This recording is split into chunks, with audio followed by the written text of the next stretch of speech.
नमस्कार मंडळी, पावसाळ्याचे दिवस सुरू आहेत आणि पावसाळ्याच्या दिवसामध्ये बघा ताजे मासे असे काही मार्केटमध्ये मिळत नाहीत. मिळतात तर हे असे छोटे मासे ताजे असे मिळतात. तर हे मोदकं आहेत. आज आपण मोदकांचं सुकं करणार आहोत. तर मोदकं मी स्वच्छ साफ करून धुवून वगैरे सर्व घेतलेले आहेत. आता आपण लगेच तयारी करूया. तर कोथिंबीर घेतलेली आहे, अर्धा चमचा आलं लसूण पेस्ट घेतलेली आहे, चवीनुसार आपल्याला यामध्ये मीठ घालायचं आहे, एक पाव चमचा आपण हळद घातलेला आहे, चवीनुसार लाल तिखटसुद्धा घालायचं आहे. मी 1 चमचा लाल तिखट घातलेला आहे आणि हे आहे सुकं भाजलेलं खोबरं आणि कांदा याचं वाटण. हे माझ्याकडे तयारच असतं, त्यातलं मी अर्धा चमचा घेतलेला आहे. आता कोथिंबीर आपण चांगली चुरून घेऊया, म्हणजे कोथिंबीरची चव खूप छान येते. आता हे सगळे मसाले आणि जे वाटण आपण काढलेलं आहे ते सुद्धा यामध्ये चांगलं मिक्स करून घ्यायचं आहे. ताटामध्येच आपण सर्व मसाले वगैरे लावून घ्यायचे, त्यामुळे हे छान मॅरिनेटसुद्धा होतं. आणि असंच आम्ही ताटामध्ये सगळे मसाले आधी लावून घेतो आणि नंतर फोडणीला देतो. अगदी झटपट होणारी रेसिपी आहे, जास्त काही ह्याला लागणार नाही आहे. तर आता बघा लगेच फोडणी देऊया.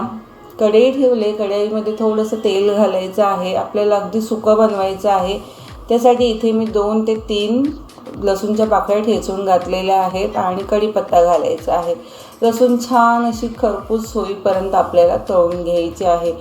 ह्या माझ्या प्रत्येक रेसिपीमध्ये जेव्हा लसूण मी खूप छान अशी खरपूस तळून घेते, त्याचा एक फ्लेवर ना आपल्या पदार्थाला खूप छान येतो. बघा लसूण चांगली परतून झाली. आता हे मॅरिनेट करत ठेवलेली मासे आहेत ते आपण यामध्ये घालणार आहोत.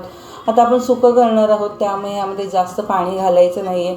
अगदी 2 ते 3 मिनटात एका वाफेवर हे मच्छी शिजते, म्हणून थोडंसंच आपण यामध्ये पाणी घालायचं आहे. एक साधारण पाव वाटी असं एवढं पाणी घातलेलं आहे.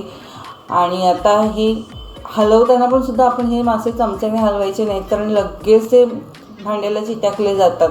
म्हणून थोडंसं बघा पाणी घालून आपण हे एक उकळी येईपर्यंत लगेच एका उकळीमध्येच हे मासे लगेच शिजतात. तर चांगलं पाणी मिक्स करून असं सगळं व्यवस्थित करून घेऊया आणि झाकण ठेवून एक फार तर 2 ते 3 मिनटं आपण एक उकळी येईपर्यंत हे असंच ठेवूया, चांगलं शिजवून घेऊया. अगदी चवीला खूप छान मस्त झटपट होणारी रेसिपी आहे आणि पावसाळ्याच्या दिवसामध्ये. आणि हे मासे तसं बघायला गेलं तर कधीही ऑल सीझन असतात आणि अगदी मस्त चवीला लागतात. तर हे बघा मस्त असं आपण लपतपीत असं मोदकांचं सुकं तयार केलेलं आहे. कशी वाटली रेसिपी मला व्हिडिओमध्ये नक्की सांगा.